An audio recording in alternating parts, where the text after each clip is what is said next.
안녕하세요. 저는 지방에 살고 있는 30대 여자입니다. 전 이곳에 사연을 보내시는 다른 분들처럼 사연을 듣다가 저의 막막하고 너무나도 많이 아팠던 결혼 생활이 떠올라 용기를 내어 사연을 보내봅니다. 저와 남편은 퍼즐 동호회에서 처음 만났어요. 개수가 많은 퍼즐을 맞춰보신 사람들이라면 아시겠지만 그게 생각보다 엄청난 끈기와 인내심이 필요한 취미예요.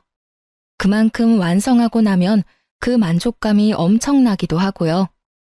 남편과 저는 개수가 꽤 많은 퍼즐을 좋아하는 편이었는데 좋아하는 애니마저 같아 함께 작업하는 일이 많았고 그렇다 보니 자연스럽게 연인이 돼 결혼까지 하게 되었죠.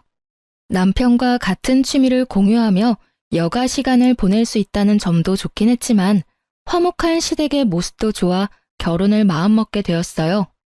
그 빌어먹을 화목이 제 발등을 찍다 못해 뭉개버릴 줄 꿈에도 몰랐지만요. 하여튼 결혼까진 순탄하게 진행되었습니다. 그 당시에 남편의 연봉이 저보다 많았는데도 불구하고 모은 돈이 저보다 적어 씀씀이가 많이 해픈가 싶긴 했지만 돈 생각하며 결정한 결혼이 아니니 그러려니 했어요. 그렇다 보니 집을 장만할 때도 제 돈이 좀 더 들어가긴 했지만 좋은 게 좋은 거라고 공동 명의로 했네요. 그래도 집은 남자 명의로 해야 하는 게 아니냐는 시댁의 언질에 시댁엔 남편 명의로 했다고 거짓말을 하긴 했지만요. 그래서 집은 당연히 우리 아들 명의로 했지? 그럼 엄마 걱정하지 마. 그래 잘했다 아가. 섭섭하게 생각하지 말려무나. 명의가 무슨 의미가 있니? 그냥 이 노인네들이 아직은 고지식해서 그런 거다. 이렇게 생각해 주렴. 알겠지? 네, 어머님. 명의 문제로 여러 말이 오갈 때 조금 석연치 않은 부분이 있긴 했지만 결국 공동 명의로 했고 융통성 있게 거짓말을 해준 남편 덕분에 별 대수롭지 않게 넘겼어요. 그 문제만 뺀다면 결혼하고 난 뒤에도 저흰 여전히 행복했고 별다른 시집살이도 느끼지 못한 채 행복한 신혼생활을 즐기고 있었어요. 그러던 어느 날 저의 신혼생활을 더 황홀하게 만들어줄 소식이 저희 부부에게 찾아왔어요. 여보, 나 임신했어. 그게 정말이야? 와, 정말 고생했어. 그럼 뱃속에 우리 아기가 있단 말이야? 너무 신기하다. 그렇습니다. 결혼한 지 1년도 되지 않아 전 임신을 했고 꿈만 같았어요. 아기를 원하고 있기도 했지만 생각보다 더 빨리 임신이 돼서 그 기쁨이 몇 배로 더 크게 느껴졌어요. 판도라의 상자가 열리기 전까지는요. 그러니까 아직 아무것도 변한 게 없는 것 같은데 이 뱃속에 아기가 있다고 생각하니 왜인지 큰일을 한 것 같고 더 조심해야 할 것 같고 그렇네. 당연히 큰일을 한 거지. 조심 또 조심해. 나도 당신 스트레스 받지 않게 노력할 테니까. 임신의 기쁨을 느끼며 하루하루 보냈던 것도 찰나의 순간이었어요. 이것저것 아기용품을 알아보던 중 전 문득 생겨난 궁금증에 남편에게 물었어요. 그렇게 저도 모르는 사이 열면 안 되는 판도라의 상자를 열었던 것입니다. 그런데 말이야, 당신 돈 얼마나 모았어? 이제 아기도 태어날 거고 우리 서로 재정 상태가 어느 정도인지 알아야 할 것 같아. 저희는 결혼 이후 돈 관리를 따로 하고 있었고 일정 금액을 생활비 통장에 입금해 그것으로 생활비를 쓰고 있었어요.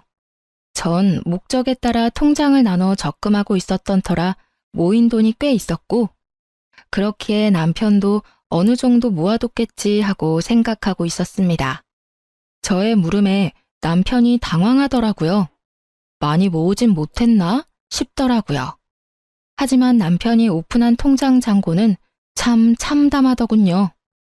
59,800원? 정말 이게 다야? 거짓말하지 말고 따로 적금 든 건 있는 거지? 아니, 없어. 그게 지금 가진 전 재산이야. 뭐? 그게 말이나 돼? 당신 연봉이 얼만데? 그 월급으로 적금도 안 되는데 가진 전 재산이 10만 원도 안 된다는 게 말이나 돼? 당신 나 몰래 두 집 살림해? 그렇지 않고선 말이 안 되는 금액이잖아. 제가 노발대발하며 말하자 남편 놈은 세상 밝은 얼굴로 말했어요. 그게 부모님 생활비 들였어. 당신도 알다시피 두 분 다 일하시는 것도 아니고 연금으론 생활이 힘드시니까 내가 총각 때부터 생활비 들였었거든. 결혼하고도 당신이 돈 관리는 각자 하자길래 내가 집에 생활비 주는 거 다 알고 그렇게 말하는 줄 알았어.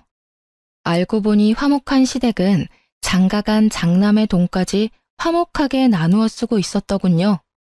너무 화가 나 당장이라도 시댁과 연을 끊어버리라고 말하고 싶었지만 그렇게까지 하는 건 너무 극단적인 선택인 것 같아 화를 꾹 참고 말했어요. 당신이 아무 말도 안 하는데 내가 어떻게 알아? 그리고 당신 이제 한 가정의 가장이야. 한 집안을 이끌어가야 할 사람이 생각도 없어도 어쩜 그렇게도 없어? 투자했다고 해도 머리 아플 판국에 뭐? 생활비를 줘? 그것도 월급을 반 이상을?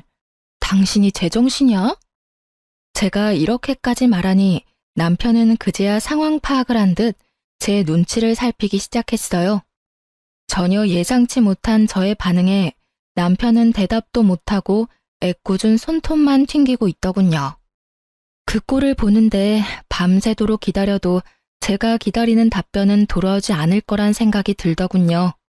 그래서 전 기다리지 않고 앞으로 남편이 어떻게 해야 할지를 친히 알려주었습니다. 다신 시댁에 그 어떤 돈도 주지 마. 다 끊어. 알겠어? 어? 이렇게 갑자기 한 푼도 들이지 말란 말이야? 아, 용돈은 드려도 돼. 단 30만 원은 넘기지 마. 30만 원으로 어떻게 생활하셔?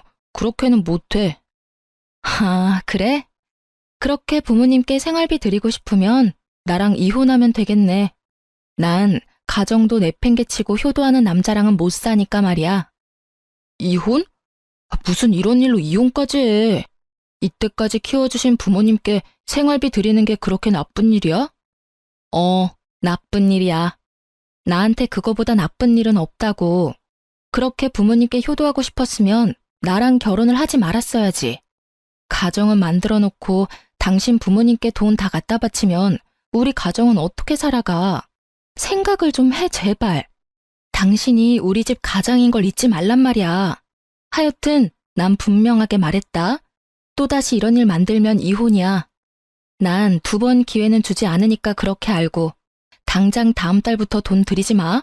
알겠어? 알겠어. 남편은 그래도 이혼은 하기 싫었는지 기어들어가는 목소리로 알겠다고 하더군요. 그 후 전 불시에 남편의 통장 잔고를 확인하기 시작했고 남편은 다행스럽게도 통장 잔고를 잘 지키고 있었어요. 통장 잔고를 잘 지켜낸 대신 절 지켜내진 못했지만요. 시댁에선 저의 입김으로 넉넉하던 생활비가 30만 원으로 바뀌어버린 것을 알아버렸고 그 덕에 전쟁보다 더 큰 난리가 났더군요. 당연했겠죠. 늙은 시부모님들부터 젊은 시누이까지. 일하는 사람은 단 한 명도 없이 남편 생활비로 생활하다 하루아침에 돈줄이 막혔으니 난리가 날 수밖에요. 이때부터였죠. 화목하고 다정하던 시댁 식구들이 입만 열면 돈 타령만 하는 돈벌레가 되어버린 것은요. 어머님과 시누이는 틈만 나면 전화로 돈 타령하기 시작했어요. 어머님, 무슨 일이세요? 무슨 일? 그걸 몰라서 묻니? 넌 왜 우리 아들 돈도 마음대로 못 쓰게 하니? 왜 너 때문에 화목하던 우리 집이 쑥대밭이 되어야 하냐고? 어머님, 이제 어머님 아들이 장가를 갔어요. 심지어 내년엔 한 아이의 아빠도 되고요. 그런 아들의 돈이면 어머님이 나서서 안 줘도 된다고 해야 하는 거 아닐까요? 그렇게 아들 돈이 쓰고 싶으셨으면 장가를 보내지 마셨어야죠. 장가는 보내시고 돈은 계속 받아 쓰시는 게 말이 된다고 생각하세요? 그것도 한두 푼도 아니고 그의 월급 거의 다 받아 쓰셨잖아요. 저희 어머님, 이제 아기도 태어나고 돈 모아야 해요. 어머님도 아시잖아요. 애 하나 키우는데 돈 엄청나게 든다는 거. 그러니까 어머님이 좀 이해해 주세요. 너도 돈 벌잖니? 우리 아들 돈은 우리 주고 네 돈으로 애 키우면 되잖니? 그렇게 하면 온 집안이 화목할 것을 넌 왜 그렇게 생각이 짧니? 아니면 머리가 나쁜 거니? 이건 말인가요, 똥인가요? 왜 사람 입에서 말이 아니라 쓰레기가 나오는지 도통 알 수는 없었지만 일단 대답은 해드렸어요. 전 제 등골 빼서 어머님 아들이랑 제 아들이랑 키울 생각 전혀 없어요. 어머님, 그러니까 제 말은요. 앞으로도 생활비는 없을 테니 그런 줄 아시면 된다. 이 말씀이에요. 저의 단호한 말투에 어머님은 크게 당황하셨는지 어버버 하시며 말을 잇지 못하시더라고요. 그런 어머님을 대신해 이번엔 시누이가 나서더군요. 아니 언니, 무슨 말을 그렇게 섭섭하게 해요. 그리고 가족끼리 돕고 사는 거지 무슨 생판 남처럼 네 돈 내 돈 딱 잘라 나누냐고요. 아가씨, 전 저희 친정에도 용돈 말곤 돈거래조차도 안 해요. 그리고 아가씨가 입장 바꿔서 생각해 보세요. 아가씨의 미래의 배우자가 자기가 버는 돈은 전부 자기 집에 가져다 주고 정작 가정에 쓰이는 생활비를 포함해 애 교육비 전부를 아가씨에게 감당하라면 아가씨는 웃으면서 할 수 있겠어요? 아, 우리 남편은 참 효자구나. 당신은 효자 노릇 많이 해? 내가 애도 키우고 돈도 더 많이 벌어오도록 노력해 볼게. 할 수 있겠냐고요. 그건 왜 그렇게 극단적이게 예를 들어요? 극단적인 게 아니라 지금 제가 처한 상황이에요, 아가씨. 그러니까 제가 지금 이 순간에 아가씨 오빠랑 이혼하고 싶겠어요? 안 하고 싶겠어요? 이혼이요? 아직 못 전에 들으셨어요? 저 아가씨 오빠가 시댁에 또다시 돈 갖다 바치면 이혼하자고 했거든요. 그런데 지금은 돈이고 나발이고 그냥 이혼하고 싶네요. 언니, 지금 이혼을 빌미로 우리 협박하는 거예요? 그렇게 들리셨대도 어쩔 수 없고요. 아가씨, 저 좀 바빠서 그러는데 더 할 말 없으면 끊을게요. 정말 조심 또 조심해야 하는 시기에 이런 전화를 받는 일은 허다했고 반복되는 말이 안 되는 소리에 대꾸도 하고 싶지 않아 전화를 무시하면 아버님을 저희 집으로 보내 압박을 하더군요. 아버님, 저희 집까지 무슨 일이세요? 무슨 일은? 내가 내 아들 집에 오는데 무슨 이유가 있어야 하는 게야? 그런 건 아닌데 다저녁 때 연락도 없이 오셔서 무슨 일인가 해서요. 저녁은 드셨어요? 당연히 못 먹었지. 돈이 있어야 끼니도 챙겨 먹고 다니는 거지. 돈도 없는 노인네가 어떻게 끼니 때마다 챙겨 먹고 다니겠어? 단번에 알 수 있었죠. 어머님이 보내서 오셨구나 하고요.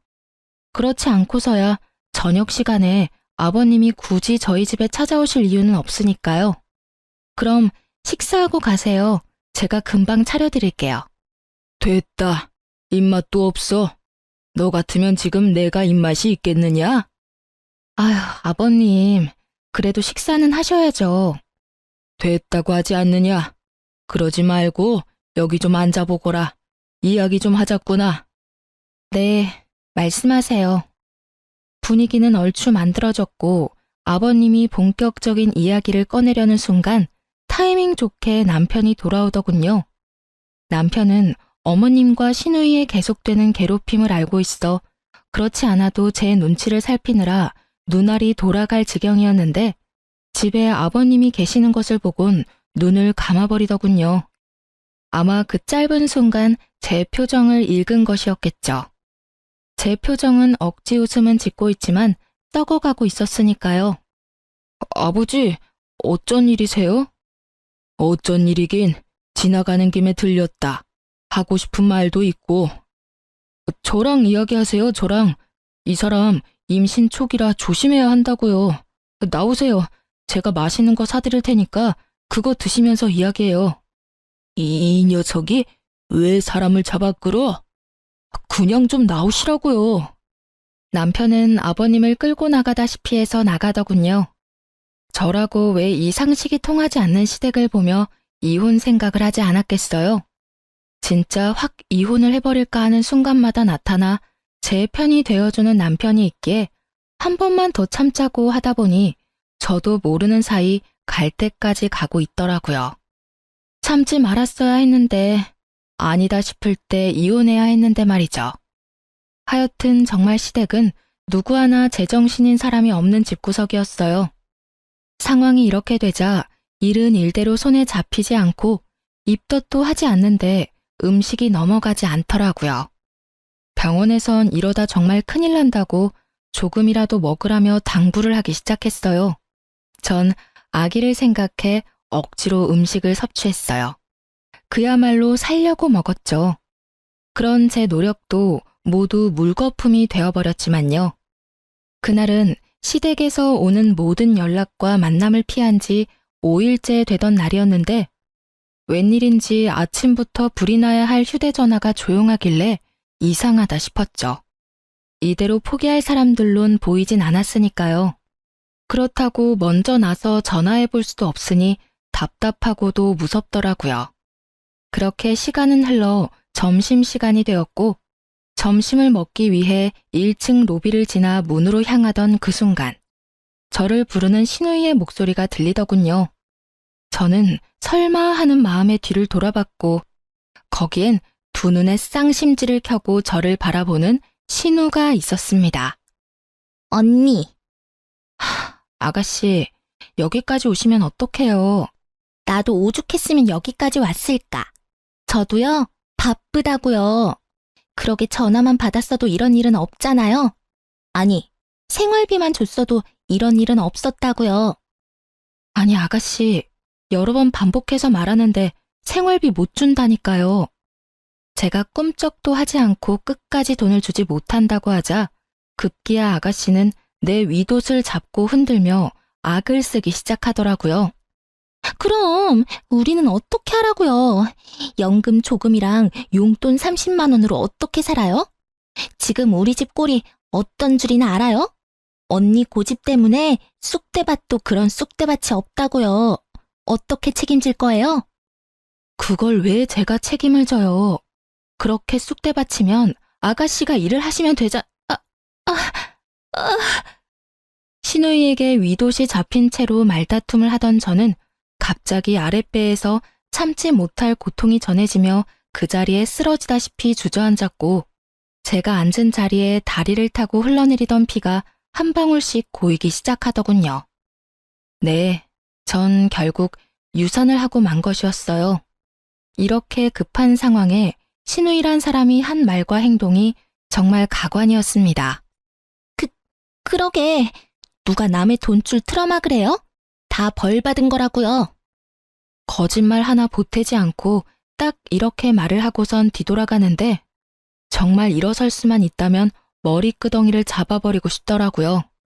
전 결국 동료들이 119에 연락을 해주어 무사히 병원으로 옮겨졌고 출혈은 많았지만 빠른 처치 덕분에 위험한 상황 없이 치료받고 집으로 돌아올 수 있었어요. 집에 돌아온 저는 아기를 잃었다는 상실감에 아무것도 할 수가 없었어요. 전 회사에 휴직계를 냈고 회사에서도 이해한다며 충분히 쉬고 돌아오라고 하더군요. 하물며 생판 남인 회사에서도 이렇게 저를 보듬어 주는데 가족이란 인간들은 참 해도 해도 너무하더군요. 돈 내놓으라며 하루가 멀다고 전화하고 찾아오던 사람들이 몸은 괜찮냐는 전화는커녕 문자 한 통이 없었습니다. 시댁 인간들에게 기대할 것도 없다고 생각했는데 막상 그런 상황에 연락조차 없으니 아직 남은 기대가 있었었는지 실망이 크더군요. 여보, 괜찮아? 많이 힘들지? 어디 아픈 데는 없어? 아픈 데는 없어. 그냥 마음이 좀 그렇네. 그런데 요즘 어머님이랑 아가씨랑 무슨 일 있으셔? 연락도 없으시고. 아버지랑 해서 다 같이 해외여행 가셨어. 아마 다음 주나 돼야 돌아오실 거야. 남편의 말을 듣고 있는데 할 말이 없더라고요. 아니, 하고 싶은 말이 없더라고요. 제가 누구 때문에 아기까지 잃었는데 사과는커녕 안부 연락 한 통도 없더니 해외여행 중이었다니. 참 대단하신 분들이라 생각했어요. 도대체 돈은 어디서 나서 해외여행식이나 가신 것인지 남편에게 묻고 싶었지만 아기도 이른마당에 그깟 돈이 뭐가 대수냐 하는 생각이 들며 전 그냥 입을 다물었습니다. 시댁의 씀씀이는 점점 해퍼졌고 전 점점 더 무기력해지었어요. 그렇게 하루하루를 보내던 어느 날 친구에게 연락이 왔어요. 아주 충격적인 사실을 가지고요. 유인아, 너 왜 이렇게 카톡을 안 봐? 어? 카톡 보냈어? 미안. 내가 요즘 정신이 좀 없어서. 왜? 급한 일이야? 나한테 급한 일이 아니고 너한테 급한 일이야. 전화 끊자마자 바로 확인해봐. 알겠지? 알겠어. 다급한 친구의 목소리에 심상치 않은 일이 벌어지고 있음을 직감할 수 있었죠.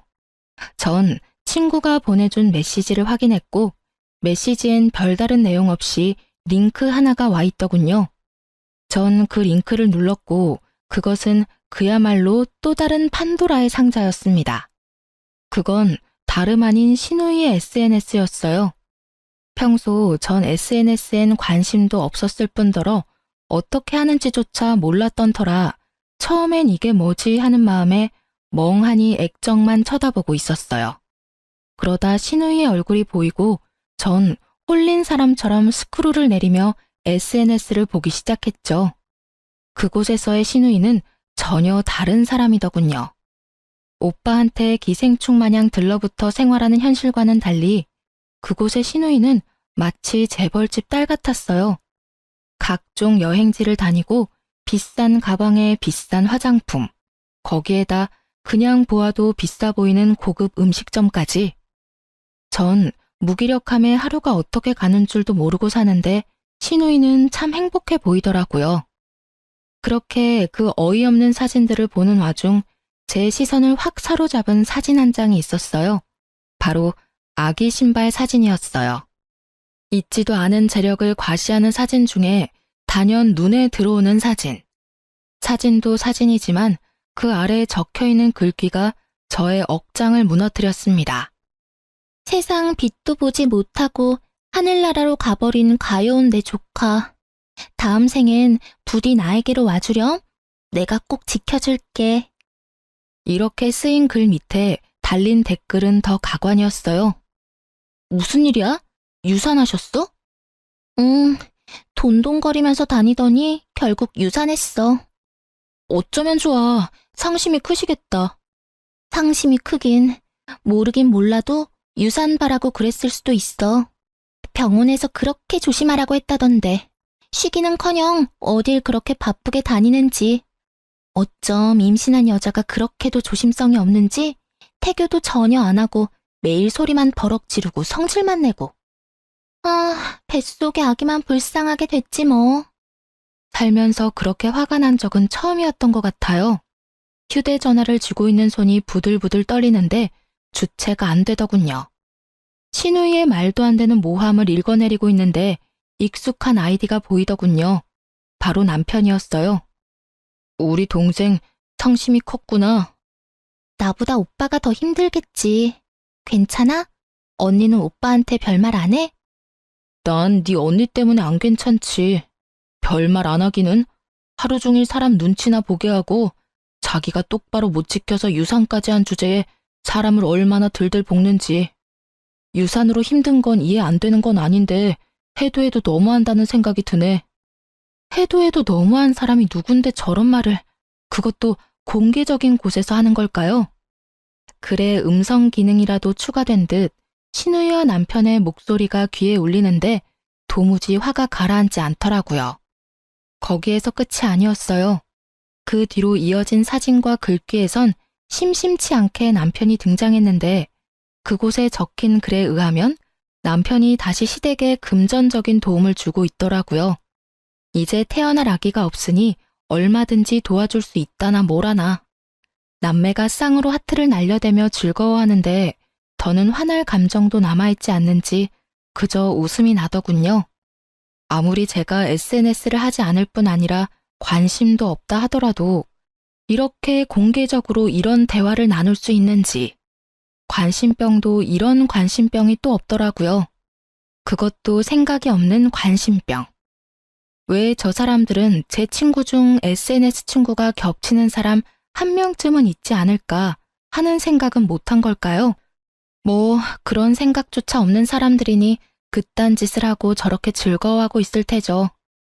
치가 떨리는 분노도 잠시 한 치 앞도 보지 못하고 이렇게 공개적인 자리에서 제 욕을 해주었다는 사실이 고마워서 눈물이 다 날 지경이었어요. 그 덕분에 보다 빠르게 이혼을 마음먹을 수 있었고 보다 쉽게 증거들을 모을 수 있었으니까요. 전 이혼 결심과 동시에 저 뻔뻔한 빈대들을 어떻게 하면 잘 박멸할 수 있을까 하는 고민에 빠졌죠. 길게 고민할 필요가 없었어요. 당한 것이 많아 계획이 차르르 종이 넘어가듯 쉽게 세워졌으니까요. 일단 전 신우이의 SNS를 캡처해 두었어요. 저를 비방한 글, 남편에게 금전적인 도움을 받아 호사롭게 생활하는 모든 것을요. 그리고 회사 측에 부탁해 제가 로비에서 유산을 할 당시의 모습이 찍힌 CCTV 복사본을 부탁했어요. 감사하게도 영상 복사하는 것에 회사가 동의를 해주셔서 그것 역시 비교적 쉽게 손에 넣을 수 있었어요. 이혼 준비가 생각했던 것보다 빠르고 쉽게 진행되던 어느 날, 정말 하늘이 돕는다는 생각이 들 수밖에 없는 소식이 들려왔습니다. 그건 바로 신우이의 결혼 소식이었어요. 웬일로 연락이 와 집으로 오라고 하더니 그 기쁜 소식을 전해주는데 자칫하면 신우이를 끌어안을 뻔했지 뭐예요.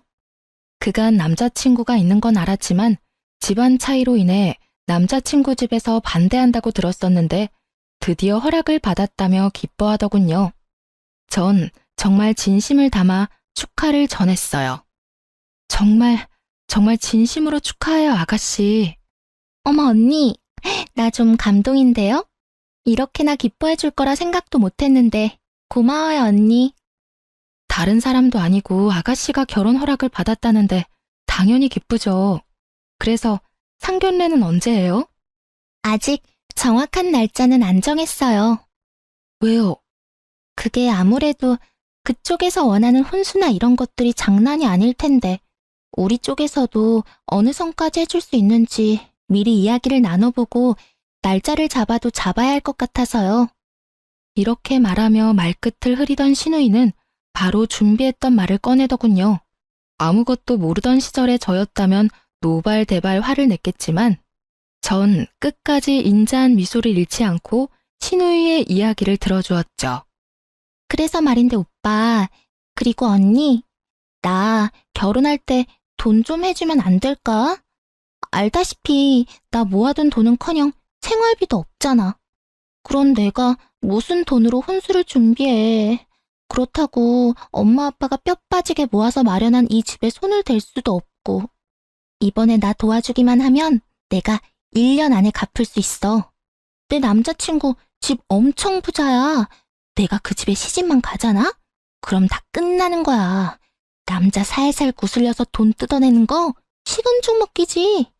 모르긴 몰라도 그 돈 원금은 물론이고 이자까지 두둑히 쳐서 갚아줄 수 있다니까. 상상의 나래에 빠져 소설과 같은 허상을 입으로 읊어내는 신우이와 그런 신우이의 이야기를 세상 진지하게 듣고 있는 남편을 보는데 웃음이 튀어나오려는 걸 얼마나 참았는지 몰라요. 전 그저 망상으로 가득 찬 취집충이 생겨나는 과정을 감탄까지 하며 구경하고 있었고 남편은 곰곰이 생각을 하는 듯 하더니 입을 떼더군요. 일단 네가 무슨 말을 하는지는 대충 알겠고 자세한 이야기는 나중에 하자. 한두 푼도 아니고 생각할 시간이 필요해. 생각할 시간이 아니라 제 귀가 없는 시간이 필요하다는 걸 전 알고 있었습니다. 남편은 그 돈을 안 해줄 리 없었으니까요. 저의 예상은 틀리지 않았고 늦은 밤 남편의 전화를 엿들을 수 있었죠. 수학이 넘어 신우이의 목소리가 얼마나 까랑까랑한지 마치 제가 통화하는 것처럼 잘 들리더군요. 야, 넌 생각이 있어 없어? 그런 이야기를 내 와이프 있는 데서 하면 어떡하자는 거야? 나도 말하고 아차 싶었어. 언니가 오늘따라 유난스럽게 표정이 인자해서 나도 모르게 말이 술술 나와버렸지 뭐야. 왜? 언니가 뭐라고 해? 설마 나 돈 절대로 해주지 말래? 아니, 다행스럽게도 그런 말은 없긴 했는데 혹시 또 모르는 일이니까 와이프 앞에서 돈 이야기는 꺼내지도 마라. 알겠어? 알겠어. 조심할게. 그러면 나 결혼 자금은 오빠가 해주긴 할 거지? 그럼 내가 해주지 누가 해주냐? 넌 그런 걱정하지 말고 시집 가서 잘 살 걱정이나 해. 우리끼리 하는 말이지만 네가 이번 기회 놓치면 그런 집에 시집 가는 거 불가능에 가까워. 그건 너도 알지? 나도 잘 알거든. 그러니까 그 반대를 하는데 꾹 참고 기다렸지. 그래도 나 대단하지 않아? 결국엔 내 남자 딱 만들잖아. 내가 생각해도 난 정말 대단해. 어떤 면에선 참 대단하다. 결혼까지 갈 거라곤 생각도 못했는데. 어찌되었든 네 언니한테 비밀이야. 알겠다니까. 걱정 마. 다른 것도 아니고 내 미래가 달린 일인데 어련히 알아서 조심하지. 그래, 오빠가 대출 받는 대로 보내줄 테니까 그런 줄 알고 끊자. 역시 남편은 저에게 아무 말도 하지 않고 신우이에게 돈을 해주었어요. 어쩜 그렇게 멍청한지 남편은 제가 자신의 공인인증서 비밀번호를 알고 있다는 사실도 잊은 채 통장 거래를 활발하게도 하더군요. 이 금융권에서 대출을 받고 그 돈을 10원도 남기지 않고 신우이에게 입금한 내역을 보는데 어깨춤이 절로 쳐지며 응원까지 하게 되더군요. 남편 인생이 남편 손으로 나락으로 가는 꼴이라니. 그것보다 더 신나는 구경거리는 또 없었으니까요. 돈을 마련한 신우이는 상견례를 무사히 마쳤고 혼수 목록이 생각보다 어마해 신우이도 대출을 받아 목록을 겨우 채운 것 같았어요. 그렇게 시댁엔 웃음꽃이 피어나고 있더군요. 저에게도 웃음꽃이 피어났죠. 이제 빈대 박멸의 시간이 되었으니까요. 전 차곡차곡 모은 신우이의 개차반과도 같은 행실에 관한 증거를 신우이의 예비 신랑에게 보내주었습니다. SNS 메시지로요. 참 편리했어요. 전화번호도 아무것도 모르는데 이렇게나 간편히 연락을 할 수 있다니. 전 증거를 보내주면서 제 전화번호도 남겼어요. 얼마나 흘렀을까요? 신우이의 예비 신랑에게서 연락이 왔더라고요. 여보세요? 누구시죠? 저 보내주신 메시지 보고 연락드렸습니다. 아, 네, 안녕하세요. 다 보셨나요? 다 봤으니 연락드렸죠. 신우이도 엄연한 가족인데 이런 내용을 보내시다니. 솔직하게 말씀드리죠. 사실 그쪽이 미친 여자라고도 생각하고 있습니다. 그런데 이렇게까지 디테일하게 모아서 보낸 걸 보니 그냥 무시하고 넘길 수도 없어서 연락드렸어요. 충분히 이해합니다. 그런데 생각하시는 가족과는 거리가 멀어서요. 오죽했으면 제가 그런 걸 보냈을까요? 연락 주시면 보내드리려고 준비한 사진하고 음성 파일도 있으니 그거 바로 보내드릴게요. 그것까지 확인해 보시고 잘 결정하세요. 제가 이래라 저래라 할 입장은 아니지만 부디 옳은 결정하시길 바랄게요. 전 전화를 끊은 뒤 제가 사기꾼이나 이상한 사람은 아니라는 것을 증명해줄 결혼식 때 시댁 식구들과 찍은 가족 사진과 음성 파일을 보내줬어요. 그 음성 파일은 신우이의 호출로 시댁에 갔을 당시 기껏해야 이혼 시 증거로 제출할 목적으로 녹음하려고 준비했던 것인데 아무것도 모르는 신우이가 대박 증거를 준 것이었죠.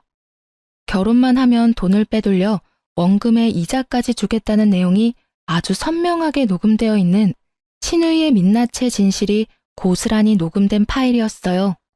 모든 것을 확인한 신우이의 예비신랑은 저를 믿을 수 있게 되었는지 사과와 함께 고마운 마음을 전해왔어요. 다 확인했습니다. 제 인생을 구해주실 분인 줄도 모르고 아까는 죄송했습니다. 워낙 믿을 수 없는 내용이다 보니 제가 날이 좀 서 있었어요. 아까도 말했듯이 이해해요. 어떻게 믿을 수가 있겠어요? 자신이 사랑하는 여자가 그렇게나 염치도 양심도 없는 사람이란 걸요. 정말 몰랐습니다. 변변한 직장이 없는 것도 그 여자 말처럼 신부 수업을 하느라 그만둔 줄로만 알았고 혼수 마련도 아무 말 없이 진행하길래 당연히 그 정도의 능력은 되는 줄 알았습니다. 뒤에선 그런 생각을 하는지 정말 꿈에도 알지 못했어요. 그리고 유산하신 이유도 정말 몰랐습니다. 그렇게나 독한 여자라곤 상상도 못했으니까요. 보내드린 거 다 보셔서 아시겠지만 그 여자 직장이라곤 가져본 적도 없으면서 자기 오빠 돈으로 사치란 사치는 다 하고 돌아다녔어요. 요리학원은커녕 주방에서 밥 한 번, 설거지 한 번을 하는 꼴을 본 적도 없고요.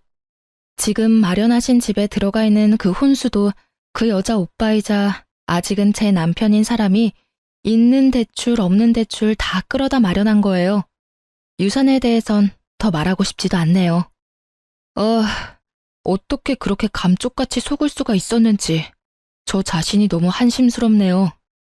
속은 사람이 무슨 잘못이 있겠어요? 속인 사람이 잘못이지. 아무쪼록 마음 정리 잘하시고 빠르고 바른 결정 기다리고 있겠습니다. 네, 감사하고 또 감사합니다. 이렇게 모든 사실을 알게 된 예비 신랑은 그 길로 시누이에게 파혼을 통보했고 시누이는 개거품을 물고 넘어갔어요. 파혼한 것도 파혼한 것인데 대출까지 내서 마련한 혼수품을 생각하니 정신이라도 놓고 싶은 심정이겠죠. 이미 마련된 집에 가전 가구는 다 들어간 터라 반품도 힘들 테고 꼼짝없이 중고로 처분해야 할 텐데 그야말로 똥값 처분일 테니까요. 난리 생난리가 난 시누이는 어떻게 안 것인지 금방이라도 터질 듯한 얼굴로 저를 찾아왔더군요. 씩씩거리는 꼴이 얼마나 통쾌한지 저도 모르게 웃어버렸어요. 지금 웃어요? 죄송해요. 저도 모르게 웃음이 터져 나왔네요. 참았어야 했는데. 언니 진짜 미쳤어요? 아님 내 인생 말아먹으려고 작정이라도 한 거예요? 그러지 않고서야 그런 걸 그 사람한테 보낼 수가 있어요? 언니 때문에 나 파혼당했다고요. 결혼보다는 파혼이라잖아요. 어차피 아가씨 결혼했어도 금방 쫓겨날 게 불보듯 뻔한데 파혼하게 해준 나한테 고마워해야 하는 거 아니에요? 뭐라고? 너 말 다 했어? 아니, 아직 덜 했다. 야, 말이야 바른 말이라고 내가 유산한 게 조심성이 없어서 그런 거니?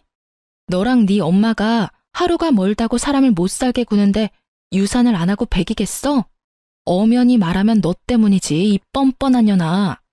그날 네가 회사까지 찾아와서 그 난리만 안 피웠어도 우리 애가 그렇게까지 되는 일은 없었다고. 절기와 같은 제 말에 시누이는 더 버럭버럭하며 달려들더군요. 제 머리채라도 잡으려는 품새였지만 가볍게 손목을 잡고 뿌리쳤습니다. 그러니 분이 풀리지 않는지 온몸을 떨기 시작했어요. 그렇게 시누이와 제가 싸우고 있는 사이 소식을 전해 들은 남편이 도착했고 남편 역시 화가 많이 나 있더군요. 저를 보자마자 욕부터 하기 시작하는데 귀가 썩을 것만 같았어요. 야, 이 미친년아. 네가 제정신이야? 얘 결혼에 들어간 돈이 얼만데 다 어쩔 거야? 집안 말아먹으려고 작정했어? 여동생의 파혼보다 들어간 돈부터 걱정하는 오빠라. 참 눈물겨운 가족 사랑이더군요. 내가 그걸 어떻게 알아? 네가 나한테 말 한마디 하지 않고 버린 일을. 그러게, 나한테 상의 정도는 하지 그랬어. 뭐 그래도 이런 일은 일어났을 테지만. 뭐야, 너 진짜 미친 게 분명하구나. 정신 차려. 지금 상황이 장난 같아? 누가 장난이래? 너나 정신 차리고 상황 파악 제대로 해. 정신 차리는 김에 이것도 좀 보고. 전 남편의 손에 시누이의 SNS를 캡처해 뽑아놓았던 사진들을 쥐어주었어요. 신경질적으로 사진을 보던 남편은 멈칫하더니 흔들리는 동공으로 절 보더라고요. 그나마 다행이네. 잘못한 거는 아는 것 같아서. 여보, 이건 내 말 좀 들어봐. 다 오해야. 오해는 무슨. 친히 오해할 수도 없게 이렇게 글로 남겨줘서 얼마나 고마운지 몰라. 우리 이혼해. 난 더는 당신 같은 인간을 포함해 당신 집이랑 한 가족으로 엮이고 싶지 않아. 갑작스러운 이혼 통보에 남편은 뒤통수를 한 대 맞은 듯 아무런 말을 하지 않았고 시누이는 표정이 밝아지며 신나서 입을 떼더군요. 그래, 이혼해버려. 이런 미친년이랑 더 살지마, 오빠. 야, 너 당장 우리 오빠랑 이혼하고 이 집에서 당장 나가. 지금 당장. 얼른 꺼지라고. 신우이는 당장 나가라며 저를 잡아끌기 시작했고 전 그 순간 유산할 때의 기억이 떠오르며 신우이를 뿌리치곤 그대로 뺨을 때려버렸어요. 네가 감히 날 때려? 그러게, 잡기는 왜 잡아? 그렇지 않아도 때리고 싶은 거 참고 있었는데 누가 부채질 하래? 그리고 내가 왜 이 집에서 나가? 나가려거든 너랑 네 오빠가 나가야지. 우리가 왜 나가? 여긴 우리 오빠 집인데. 유산하더니 정말 미치기라도 한 거야? 아참, 너희 가족들은 이 집이 이 인간 명의라고 알고 있지? 그래서 그렇게 표정이 밝았던 거구나. 잘 들어. 내가 아주 충격 가득한 진실을 말해줄 테니까. 충격 가득한 진실? 그래, 사실 여기 내 명이야. 애초에 네 오빠 단독 명의였던 적은 없었다고. 그렇습니다. 저희가 살고 있던 집은 공동 명의에서 제 명의가 되어버린 지 오래였어요. 임신하고 난 뒤 남편이 시댁으로 돈을 주고 있었다는 사실을 안 저는 남편을 설득해 집부터 제 명의로 바꿔놨었어요. 공동 명의라 집으로 장난을 칠 순 없겠지만 그래도 혹시 모르는 불상사를 막기 위한 선택이었죠. 그 선택이 훗날 이렇게 절 웃게 만들지는 꿈에도 몰랐네요. 뭐라고? 그럴 리가 없잖아. 분명 우리 오빠 명의라고 했는데. 그건 너희 집에서 양심도 없이 명의 타령을 해대니까 거짓말했던 거야. 자, 이제 상황 파악이 다 됐으면 둘 다 좀 꺼져줄래? 한없이 당당한 저와 말없이 고개를 숙인 남편. 이제야 자신이 집도 없는 오빠를 이혼까지 시키게 된 사실을 깨달은 신우이는 아무런 말도 하지 않고 나 몰라라 하며 집을 나가버렸습니다. 대출까지 받아 아낌없이 도움을 주었던 동생마저 떠나버리고 남편은 제 바짓가랑이를 붙들고 빌기 시작하더군요. 여보, 내가 잘못했어. 그땐 나도 제정신이 아니었어. 당신도 알 거 아냐. 그때 얼마나 힘들었는지. 나도 아기 아빠였는데 그 심정이 오죽했겠어. 상실감이 너무 크고 너무 슬퍼서 누구라도 탓할 사람이 필요했어. 그래도 당신을 탓하면 안 되는 거였는데 정말 미안해, 여보. 아, 슬펐구나. 상실감도 크고 그런 사람이 가족들한테 또 돈을 줬어? 이젠 아기도 없으니 다시 생활비 줄 수 있다면서? 그건 당신도 알잖아. 우리 집 진짜 내 도움이 없으면 생활도 안 된다고. 그런 거 뻔히 알면서 모르는 척하기가 힘들었어. 그럼 나는 신경도 안 쓰였어? 그리고 그런 상황이면 아가씨가 일을 하면 되는 일이잖아. 젊은 아가씨가 생활비도 없으면서 그렇게 놀고 먹는다는 게 상식적으로 말이 돼? 무슨 재벌집 막내딸이라도 된대? 그 어린애를 무슨 일을 시켜. 아직도 정신을 못 차렸구나. 그 어리다는 애가 오늘 아침까진 예비 신부였어, 이 사람아. 그리고 내가 깜빡했는데 당신 아가씨 결혼 자금도 준 거 나 다 알고 있어. 이런데도 용서해달라고? 그럼 어떻게 해? 그런 집 놓치면 한평생 후회할 텐데. 그러지 말고 여보, 나 한 번만 용서해줘. 앞으로 이런 일 진짜 없을 거야. 진짜야. 내가 그랬지? 다시 한번 시댁 돕는 일 있으면 그땐 바로 이혼이라고. 난 당신이랑 이혼할 이유가 이렇게도 차고 넘치는데 당신은 나랑 이혼하면 안 되는 이유가 있긴 있어? 이유? 그게 있지. 난 당신을 아직 사랑한단 말이야. 사랑? 참 쉬운 이유네. 사랑. 그런 이유라면 간단하지. 당신은 날 사랑할지 몰라도 난 당신 사랑 안 해. 그러니까 그냥 이혼해. 남편의 어떤 말도 저에게 통하지 않았고 남편은 사랑 타령을 하며 발악을 하더군요. 이 미친놈을 어떻게 해야 하나 고민스러운 그때 비밀번호를 누르고 집으로 구세주가 걸어 들어오더군요. 그 사람은 혹시나 하는 상황을 대비해 부른 제 남동생이었어요. 부모님께는 차마 말씀드리지 못한 상황이었고 남동생에겐 모든 사실을 말해주며 도움을 청했었죠. 제 동생 대학교 때까지 운동했던 애라 체구도 좋고 힘도 일반인보다 훨씬 세요. 그런 동생이 등장하자 그놈은 자리에서 벌떡 일어나 뒷걸음질을 치더라고요. 동생 표정이 제가 봐도 무서웠으니 남편은 오죽했을까요? 초남, 잠시만 진정해봐. 다 오해야, 오해. 오해? 오해 같은 소리 하네. 지금 한 대 치고 싶은 거 겨우 참고 있으니까 좋은 말로 할 때 당장 꺼져.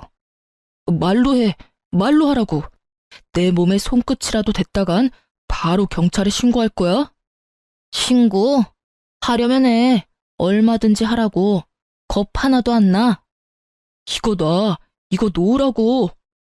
남편은 동생의 손에 의해 질질 끌려나갔고 동생은 남편을 쫓아낸 후 비밀번호를 바꿔버렸어요. 끝까지 구질구질한 남편은 이혼마저 구질구질하게 끌더군요. 결국 저의 이혼은 소송으로 가게 되었고 당연히 저의 승소로 끝이 났습니다.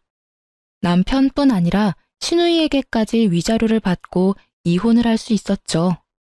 이렇게 저의 지옥과도 같았던 결혼 생활은 끝이 났어요. 전에 들은 말론 자식들의 빚잔치를 결국 전 시부모님들이 해결해 주셨다고 해요. 그 한평생 뼈 빠지게 일해서 장만했다는 그 집을 팔아 자식들의 빚을 갚아주고 월세방으로 이사했다고 하더군요. 그 월세집에 옹기종기 모여 산다는 소식을 들었을 땐 10년 묵은 채증이 내려가는 기분이었네요. 시누이는 그때까지도 정신을 못 차리고 SNS에 잘 사는 척 자랑질하고 다닌다고 하더군요. 그러다 간신히 남아있는 월세방마저 말아먹는 건 아닌지 걱정이 다 되더라고요. 오갈 데 없어진 그 빈대들이 저를 찾아와 또 매달리기라도 한다면 그거만큼 골치가 아프고 귀찮은 일이 또 없을 테니까요. 어찌되었든 이젠 상관없는 사람들이니 모든 소식을 끊고 살려고 노력 중이에요. 그래도 혹시 모르는 일을 대비해 전 전화번호를 바꾸는 건 물론이고 집, 회사까지 옮겼어요. 새로운 곳에 정착한 지도 벌써 4년이 넘어가네요. 그 길다고 하면 길고 짧다고 하면 짧은 시간 동안 잘 살아가고 있어요. 저의 모든 아픔과 상처를 다 알고도 제 곁을 지켜주는 남자친구도 생겼어요. 만난 지는 1년이 넘었는데 아직까지 알콩달콩 제법 닭살을 떨며 만나고 있답니다. 저는 첫 결혼 생활이 워낙 고단했던 터라 재혼 생각이 없어 남자친구와 헤어질까 생각도 했지만 남자친구도 딱히 결혼 생각이 없으니 일단 연애만 해보자고 하길래 그러기로 했어요. 아무런 기약도 없는 지금 이 관계에 저흰 만족하며 만나고 있어요. 대출 하나 없이 내 집이 있고 내 명의의 차도 있고 심지어 사랑하는 사람도 있는 돌싱의 삶이란 생각했던 것보다 더 행복하더라고요. 아직도 아기를 떠나보낸 날이 오면 감당할 수 없는 슬픔에 잠기곤 하지만 그마저도 잘 이겨내고 있습니다. 앞으로 어떤 삶이 또 저를 기다리고 있을지 모르지만 늘 그래왔듯이 현명하게 헤쳐나가려고 노력하려고요. 지금까지 긴 사연 들어주셔서 감사합니다.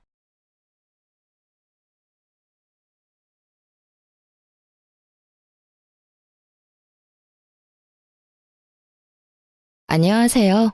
저는 얼마 전부터 솔로 생활을 하게 된 40대 초반의 여성이에요.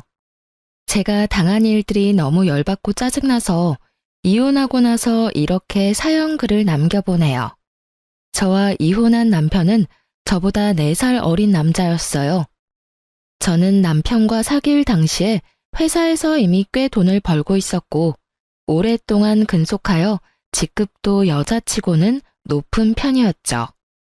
남편은 저와는 다른 회사에서 일하는 사람이었고 본래라면 우리에게는 어떠한 접점도 없었을 테지만 아주 우연하게 만나게 됐어요. 친구가 결혼식 청첩장을 돌릴 거니까 나오라고 했는데 거기에 여자 쪽, 남자 쪽 친구 모두 부른 거였어요. 남편은 남자 쪽 관계자로 나왔었는데 알고 보니 직장 후배였다고 하더군요. 그렇게 만나서 이야기하다가 생각보다 사람이 괜찮다는 느낌에 한두 번 더 보고 뒤에 사귀게 되었던 거죠.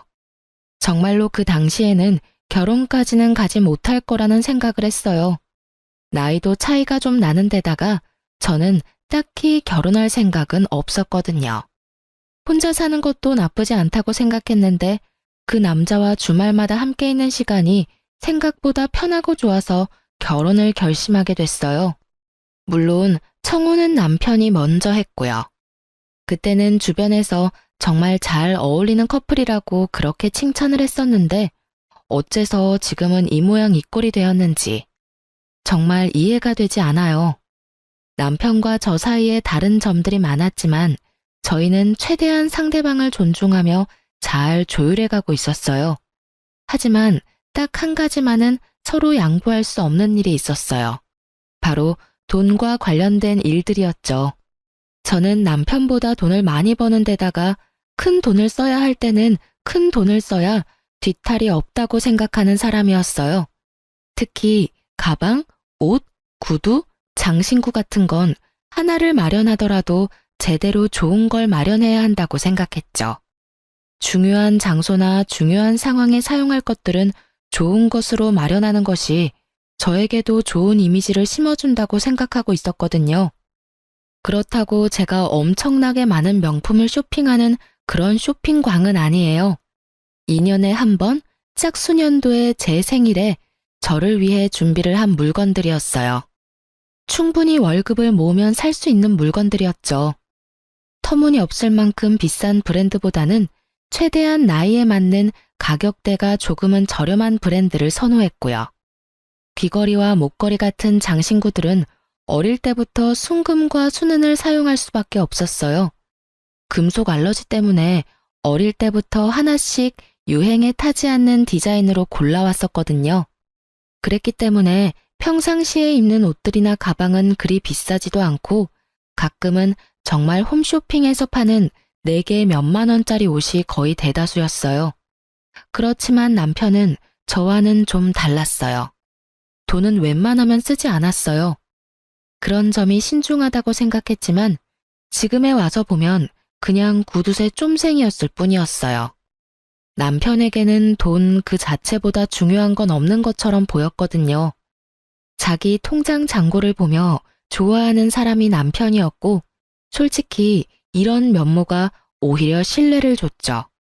돈을 사랑하는 거라면 결혼하고도 굶어 죽을 일은 없을 것이고 다른 여자에게 마음을 빼앗기지도 않겠다 싶었거든요. 그러나 문제는 시부모에게도 있었어요. 시부모와의 첫 만남에서 아주 눈밖에 나버렸거든요. 첫 만남에서 그럴 일 크게 없는데 말이죠. 그건 상견례 날이었어요. 그 전에도 시부모를 만난 적이 있었지만 상견례 날이라 저도 신경을 많이 썼었어요. 최대한 단정해 보이는 비싼 옷에 명품 가방을 메고 갔거든요. 솔직하게 말해서 둘 다 5년도 더 전에 산 옷들이었지만 워낙 유행을 타지 않는 디자인이라 시간이 흘렀어도 괜찮은 편이었거든요. 게다가 중요한 자리이니 최대한 저를 꾸밀 필요도 있다고 생각했고요. 그런데 상견례에서 시부모는 저를 사치스러운 여자로 몰아가더군요. 왜냐면 지나가던 사람이 제 가방을 보고는 1,000만 원 정도 되는 금액일 거라는 말을 시부모가 들었던 것 같아요. 전후 사정은 잘 모르겠지만 시부모는 행인의 그 말에 제가 사치스러운 사람이라고 아예 판을 박아버리더군요. 솔직하게 말해서 시부모가 될 어른을 만나러 오는 자리에 누가 후줄근하게 입고 오고 싶겠어요?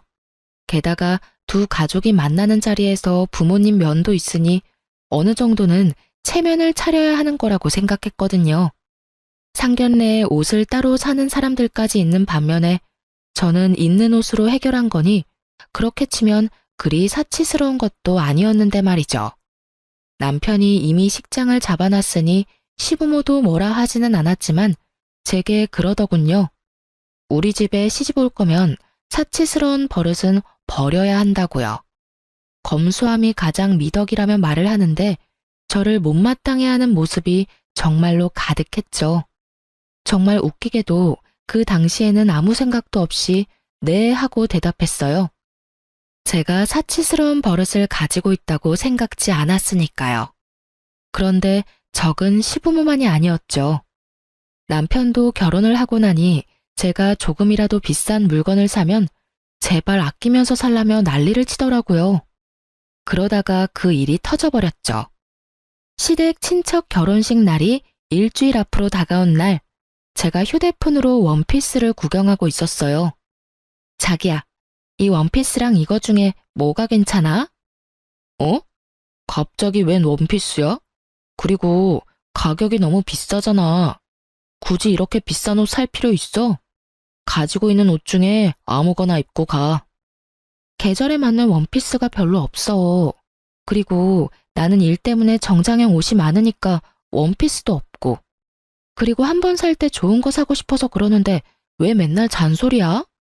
당신 가지고 있는 것들도 비싼 거 많잖아. 굳이 비싼 거 뭐하러 사? 싼 거 여러 개 사면 더 좋잖아. 양만 많다고 다 좋은 거야? 그런 건 어차피 오래 못 입어.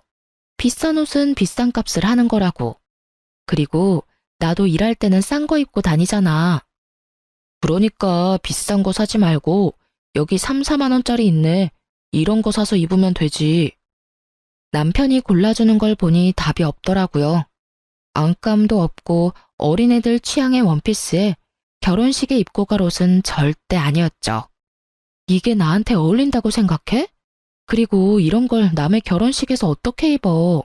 솔직하게 말해서 내가 돈을 허투루 쓰면 나도 할 말 없어. 그치만 내가 1년에 옷 사는 돈이나 당신이 1년에 옷 사는 돈이나 똑같은 건 알고 있지? 당신은 싼 걸 100벌 사고 나는 비싼 걸 5벌 살 뿐이야. 그런 나한테 매번 사치스럽다고 검소하게 굴라는 건 좀 어이없는 일 아니야? 솔직히 당신이 비싼 물건이 많은 건 사실이잖아. 이러니 엄마도 매번 걱정하는 거고.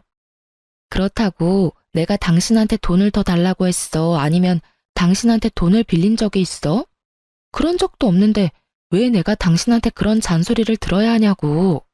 그리고 내가 돈 모아놓은 게 당신이 모아놓은 거보다 훨씬 많아. 그런데 왜 내가 과소비하는 것처럼 말하는데? 이거 봐. 본인이 잘못한 것도 모르고 고칠 생각도 안 하네. 이러니까 우리 엄마가 당신한테 매번 그러는 거라고. 선 넘지 마. 내가 뭘 잘못했는데? 비싼 거 사면 다 죄인이야? 내가 다른 사람 20벌 살 거 한 벌만 사겠다는 게 그렇게 욕먹을 짓이야? 눈이 있으면 옷장을 봐. 거기에 내 옷보다 당신 옷이 훨씬 많은 건 몰라서 그래? 가격만 저렴한 옷이 수백 벌 있는 당신한테 내가 왜 그런 소리 들어야 하는데? 그리고 어머님 운운하는 것도 웃겨. 어머님도 얼마 전에 결혼식 가신다고 가방 하나 마련하지 않았어? 그것도 당신 때문이잖아. 당신이 비싼 거 들고 있으니 어머님이 비교되는 것 같다고 하시잖아. 그러게 왜 사람들을 그런 식으로 만들어? 그게 내 잘못이니? 그리고 그래서 내가 신혼여행 돌아오면서 명품백 어머님한테 사드리자고 했을 때 당신이 반대했잖아. 그때 사드렸으면 그런 말 듣지도 않았겠지. 결국 제 말에 대꾸할 말이 없었는지 남편 놈이 모르겠으니까 알아서 하라며 나가더군요. 저도 열이 받을 대로 받았어요. 제가 뭘 잘못했어요? 남들이 싼 걸로 여러 개 살 때 모아두고 아껴뒀다가 비싼 거 하나 사는데 그게 왜 남들한테 욕먹을 짓이 된 건지. 그렇게 친척 결혼식 날이 오고 저는 남편과 따로 이동하기로 했어요. 제가 가야 할 곳이 있다고 하고 남편을 먼저 보낸 거죠. 그리고 저는 남편이 제게 추천한 저에게는 맞지도 않은 원피스에 단화를 신고 명품백 대신에 에코백을 메고 결혼식장에 도착했어요. 결혼식장에 들어서니 다들 안 보는 척 보고 있더군요. 시부모와 남편이 눈에 보여 아는 척하며 다가갔더니 시부모가 환한 얼굴로 저한테 그러더군요. 너 이게 무슨 꼴이야? 이러고 남의 결혼식장에 와? 안감도 없어서 훤히 비치는데. 어머님, 이 원피스는 남편이 골라준 3만 원짜리 원피스예요. 비싼 거 절대 사지 말라고 화를 내면서 이걸 골라주더라고요. 남편 의견대로 입고 왔는데 어디 이상한가요? 그리고 어머님도 항상 저한테 비싼 거 가지고 다닌다고 뭐라고 하시잖아요. 그래서 최대한 검소하게 입고 온 건데. 아무리 검소해도 때와 장소가 있는 법인데 너 정말로 며느라기한테 저 옷 입으라고 했어? 아니, 잠깐 싸우다가 제일 싼 옷이 있길래 이야기한 것뿐이에요. 설마 제가 일부러 그랬겠어요? 그렇게 별로야? 평소에는 그렇게 비싼 거 입지 말라더니 이런 거 입고 오니 아예 옆에 있기 싫어? 당신 원하는 대로 해줬는데 왜 싫을까? 그렇게 말하자 남편이 한숨만 푹푹 쉬더군요. 제가 왜 친지 가족들 모이는 자리에서 비싼 걸 입는데요. 남편 체면 세워주려는 것도 모르고 사람을 그렇게 구박하다니. 후줄근하게 입은 제 모습에 아예 곁으로도 안 오려고 하면서 매번 검소 타령은 왜 하는 거냐고요. 그리고 시모를 보니 시모는 남편 말대로 명품 가방을 하나 마련해서 가지고 왔더군요. 어머님, 가방을 새로 사셨네요? 검소한 거 따지시는 분이 명품 가방 가지고 있는 거 보니까 기분이 많이 이상하네요. 항상 사치스럽다고 싫어하셨잖아요. 그래서 저도 오늘은 에코백을 준비해 왔는데 오늘따라 안 맞았네요. 제 말에 시모는 뭐라 말해야 할지 모르더군요. 아마 제가 좋은 옷과 가방을 들고 올 거라고 생각한 듯 했어요. 그런데 막상 후줄근한 모습으로 나오니 그것도 싫은 모양이었죠. 도대체 어느 장단에 맞추라는 건지. 며느리가 안 꾸미고 후줄근하게 다니면 그 욕은 남편과 시모가 듣는다는 걸 모르는 것 같더라고요. 주위에 있는 사람들도 우리 대화를 들었는지 아니면 그런 짐작을 했는지 수군거리더군요. 모르는 사람이 들으면 시모와 남편이 며느리를 갈궈서 저렇게 후줄근하게 입고 오게 된 줄 알 테니까요. 하긴 다를 건 없었죠. 결혼 후 내내 저를 마치 낭비벽 환자처럼 몰아가며 사치스럽게 굴지 말라며 잔소리해댔으니까요. 그런 사람들이 명품을 가지고 있으면서 아무것도 없는 며느리 혼내는 걸로만 보일지도 모르죠. 아니면 불쌍한 며느리만 아무것도 가지지 못한 것처럼 보일 수도 있고요. 결국 시부모는 주변에서 한 소리 듣게 됐죠. 그리고는 그 뒤로는 사치니 검소니 그딴 소리 안 듣게 됐어요. 결혼식에서는 사진도 못 찍게 하는 바람에 가족 사진도 못 찍었죠.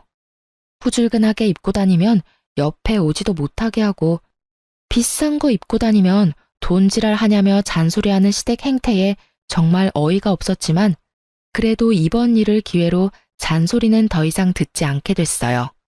제가 빡 돌면 이런 짓을 저지른다는 걸 알게 된 남편과 시모는 그 뒤로 저한테 아무 말 하지 않았어요. 그래서 정말 편하게 결혼 생활을 할 수 있었죠. 그리고 결혼 4년 차쯤에 애를 가지려고 그렇게 애를 쓰던 그때 저는 제 물건이 사라지는 일을 겪게 됐어요. 제 물건과 옷을 보관하는 옷장에 넣어둔 가방 하나가 감쪽같이 사라졌더라고요. 제가 어디 잘못 놔둘 성격도 아니고 비싸게 주고 산 물건이 있는 만큼 모든 것은 제자리에 두고 있거든요. 그런데 자주 쓰지는 않던 가방이 사라지니까 당황했죠. 그것도 집안에 놔둔 게 사라져버렸으니 의심할 사람은 남편뿐이었잖아요. 저는 먼저 남편에게 물었어요. 여보, 혹시 저기 있던 가방 못 봤어? 가방이 하나 없어졌네. 가방? 난 모르겠는데. 누가 봐도 여자 가방이면 내가 가져갔을 리도 없고. 혹시 다른 데 놔두고 잊어버린 거 아니야? 태연스러운 남편 말에 저는 정말로 심각하게 제가 잊어버린 게 아닐까 하는 생각이 들 정도였어요. 그렇지만 아무리 생각해도 다른 데 놔둔 생각이 들지는 않아서 현관 앞을 비추는 홈캠을 뒤져봤어요. 그 홈캠은 결혼 초에 달아놓은 건데 당시 근처에 도둑이 많이 들어서 입구를 비추는 홈캠을 달아놨던 거예요. 그리고 달아두고는 항상 잊고 있던 것이기도 했고요. 그리고 누군가 제 가방을 들고 나오면 찍힐 정도는 됐죠. 그렇게 확인을 했더니 남편이 가져갔더군요. 당황했죠. 그걸 가져갈 일이 없으니까요. 솔직하게 말하면 엄청 비싼 것도 아니고 브랜드로 치자면 중저가의 디자인도 애매한 가방이었거든요. 저도 그래서 사놓고 보관만 해뒀던 건데 사실 가지고 있는 것 중에는 가장 새 것처럼 보이긴 했거든요. 처음에는 남편이 이걸 가져가서 팔았나 의심했어요. 워낙 돈 좋아하는 남자이기도 하고 이렇게 새 것처럼 보이는 걸 가져갔으니. 하지만 굳이 가져갈 거면 더 비싼 게 있는데 왜 그걸 가져갔나 싶은 마음도 있었거든요. 아니면 시모에게 갖다 줬나 싶었는데 그건 또 아니었어요. 애매모호한 상황에 남편을 의심하는 것도 좀 그렇고 하나 정도는 용서해주겠다는 생각을 하면서 일단 제가 가진 물건들 중 비싼 건 다 친정으로 옮겨놨어요. 그리고 원래 있던 자리에는 가짜 물건들만 채워넣었죠. 남편이 계속 이런 일을 할지 하지 않을지도 알아내야 했지만 그 이상으로 제 물건들 중에 더 비싼 물건을 잃어버리고 싶지 않아서 선택한 방법이었어요. 그렇게 한 달이 지났는데 물건들은 그대로였어요. 그래서 저는 남편에게 차라리 물어보고 다시 진품을 가져올까 하는 생각을 했죠. 그런데 그 생각을 한 저녁에 집에 왔더니 제 물건이 또 없어졌더군요. 도금된 팔찌와 목걸이였죠. 어차피 사용하지 않는 물건이었지만 도대체 이것들이 어디로 가는지는 궁금했어요. 남편이 팔았나? 그것도 아니면 누구에게 줬나? 온갖 생각이 들었죠.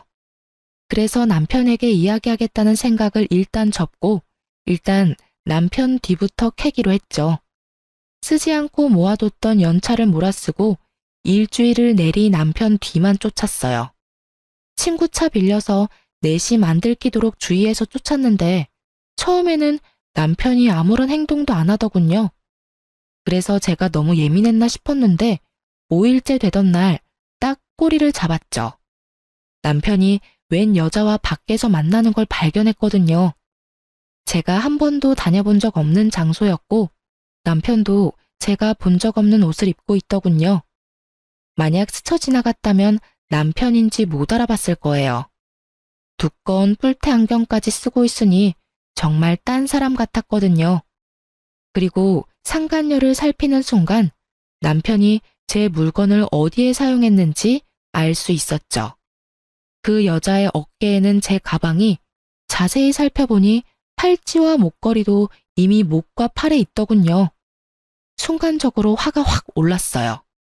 저한테 왜 이런 일이 벌어져야 하는지 정말 눈앞이 캄캄하더군요. 분노와 답답함으로 아무것도 못하겠더라고요.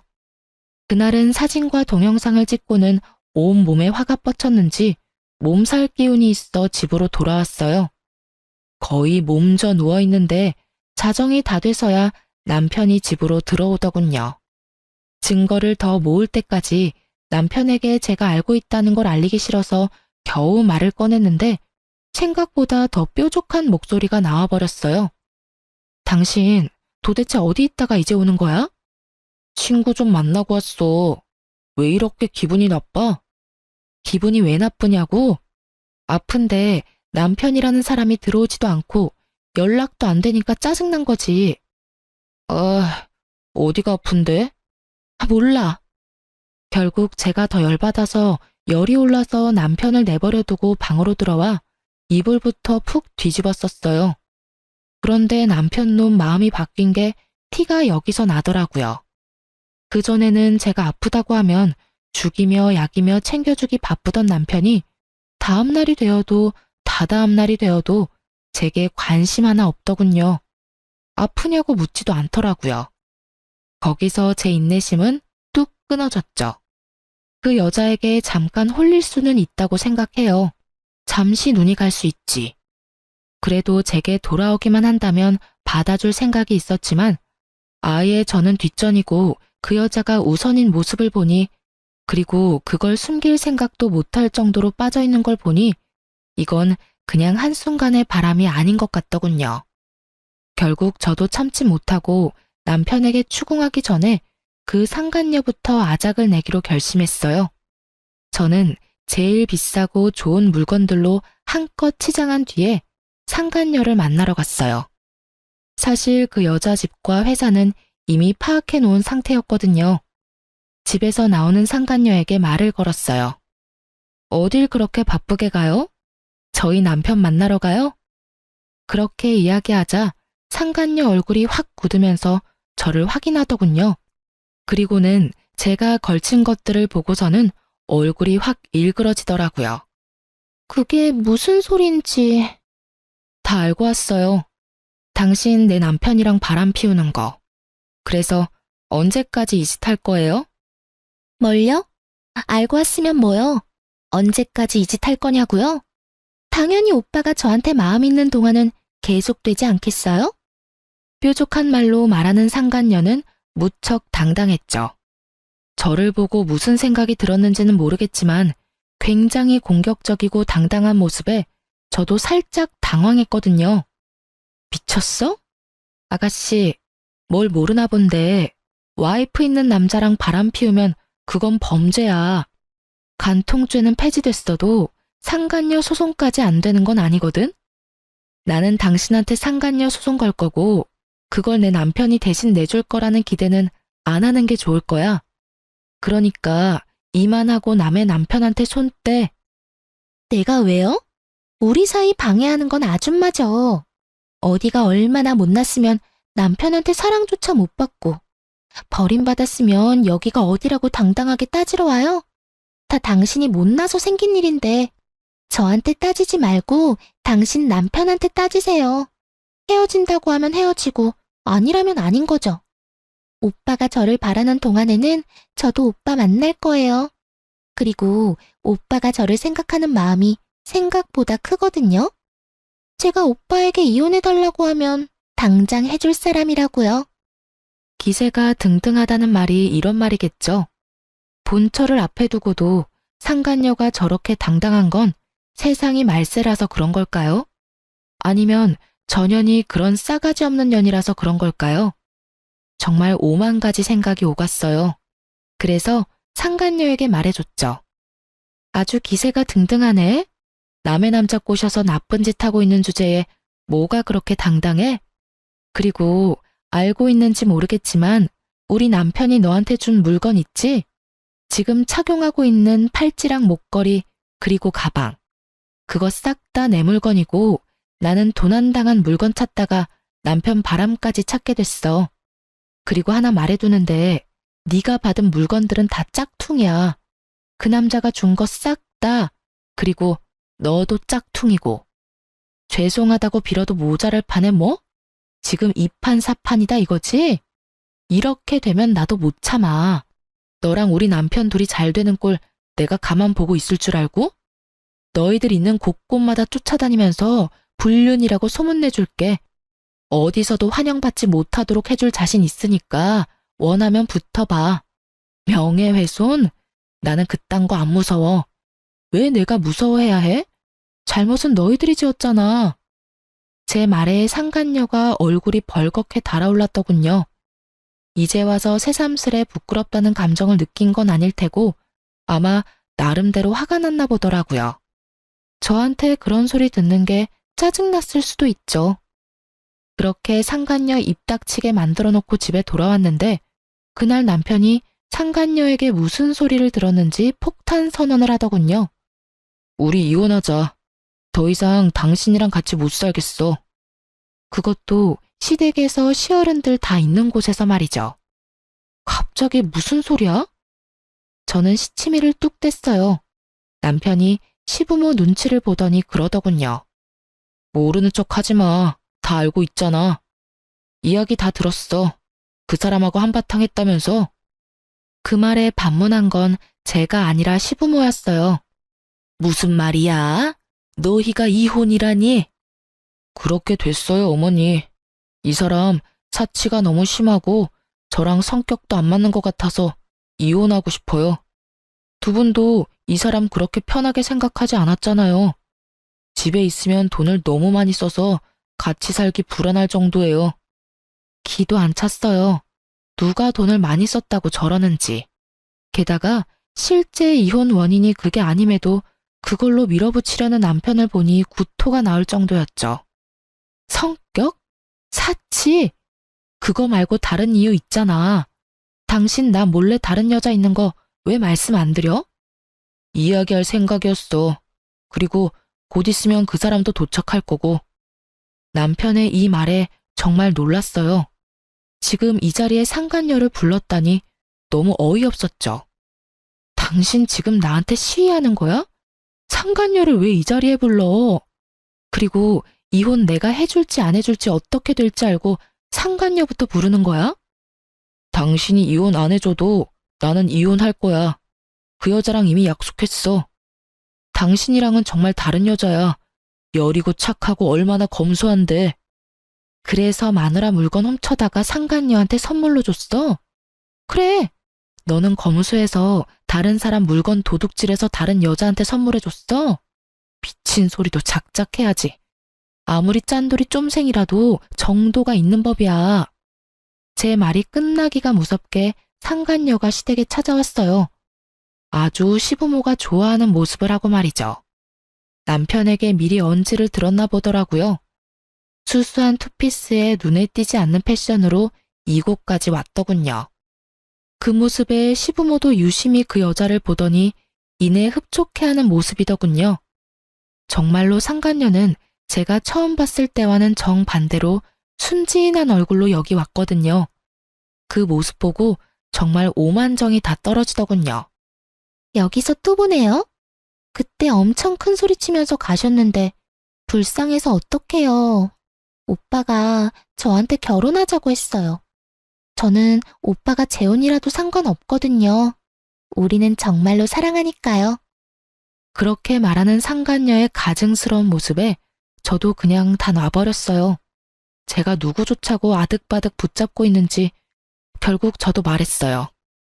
아직 이혼도 안 한 마누라랑 시부모 앞에서 상간녀까지 소개시켜주고 아주 대단한 사람이야. 이혼해 줄게. 나도 와이프 놔두고 어린 여자랑 바람피는 놈도 싫고 와이프 물건 훔쳐다가 상간녀에게 갖다 바치는 놈도 싫어. 불륜남이 도둑질까지 하는데 내가 데리고 있을 필요 없지. 대신 이혼은 무조건 소송으로 갈 거야. 나는 합의는 절대 안 해. 알지? 당신은 소송이든 합의든 유리한 거 하나도 없어. 그리고 상간녀, 너도 마찬가지야. 내가 상간녀 소장 당신 회사나 집으로 날려줄 테니까 어디로 올까 전전긍긍하면서 열심히 기다리고 있어. 예, 그런데 왜 우리 아들이 이혼에 책임이 있어? 바람 좀 핀 거 이해 못 해주는 여자가 잘못이지. 이해하고 못하고가 아닌 거 아시죠? 지금 저 사람 딴 년 데리고 결혼하겠다고 온 거거든요. 눈이 있으면 좀 보시라고요. 이해를 해주면 뭐요? 첩년이라도 끼고 살도록 두 집 살림하도록 놔두라는 말이에요? 세상이 어떤 때인데 앞뒤 구분도 못하고 아들 편만 들어요?